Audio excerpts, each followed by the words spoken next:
오늘은 분노의 위험성이라는 제목으로 하나님의 말씀을 증거하겠습니다. 레아의 딸 디나가 이제 세겜 땅의 여자들을 보기 위해서 밖으로 나갔다가 하몰의 아들 그 지역의 춘장인 세겜이 보고 집으로 끌어들여 겁탈을 합니다. 이 소식을 야곱이 듣고 이제 목축을 하는 자녀들이 집에 돌아올 때까지 기다리다가 이 자식들이 돌아오자 디나가 이러저러한 일을 당했다라고 이야기를 하죠. 이 동생에 대한 이야기를 들은 형제들이 막 화가 치밀어 올랐어요. 분노를 삭히지 못하고 이제 있는 중에 하몰과 세겜이 청혼을 요청합니다. 자, 하몰이 세겜의 아버지인데 우리가 결혼을 하고 너희도 우리에게 형제들을 주고 서로 통혼하자. 그러자 이제 아들들이 이 요청을 하죠. 우리는 그대로는 안 되고 너희들이 할례를 받으면 그때서야 우리는 결혼을 할 수 있다라고 얘기하죠. 그리고 한번 할례를 받은 뒤 이제 3일이 지나서 제일 고통스러울 때 야곱의 아들들이 그들을 죽이고 소와 나귀를 빼앗고 아내들을 사로잡고 자녀들을 사로잡고 모든 물건들을 노력한 것들을 보게 됩니다. 오늘의 우리가 집중해야 되는 건 분노에 대한 이야기입니다. 분노가 어떤 위험성을 가지고 있는지, 우리에게 어떤 위험을 주는지 우리는 이 분노에 대해서 한번 살펴보려고 하는 거예요. 오늘 말씀을 듣고 여러분들의 분노를 잘 조절하는 성도들이 되기를 주님의 이름으로 축원합니다. 자, 첫 번째로 이 분노의 위험성이 무엇이냐? 이 분노 때문에 더 많은 죄를 지은 시몬과 레위는 야곱의 저주를 받았다라고 하는 거예요. 저주를 받았다라고 하는 거죠.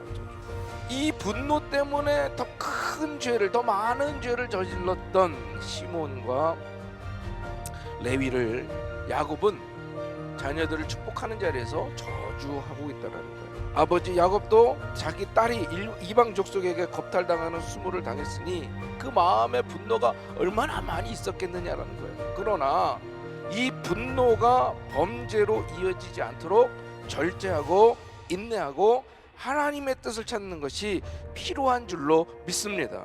분노 때문에 죄를 지으면 안 된다. 명심하세요. 분노 때문에 죄를 지어서는 안 될 줄로 믿습니다.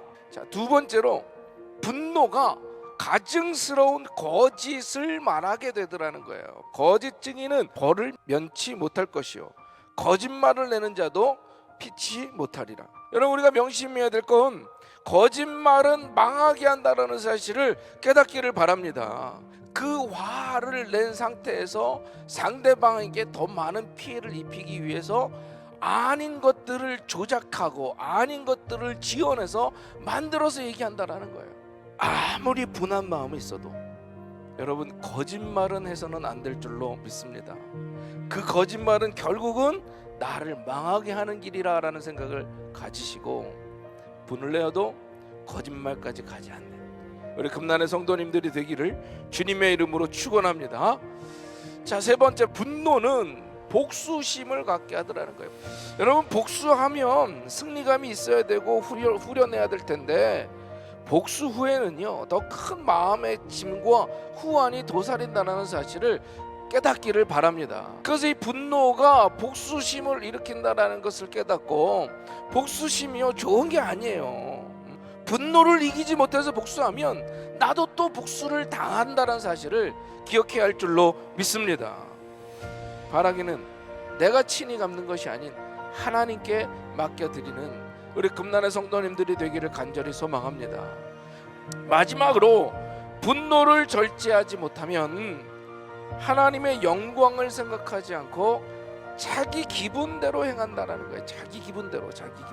이 분노가요 거짓을 낳게 하고 복수하게 하고요 하나님께 저주받게 한다라고 한다면 여러분, 이건 우리에게 백해무익한 것이잖아요.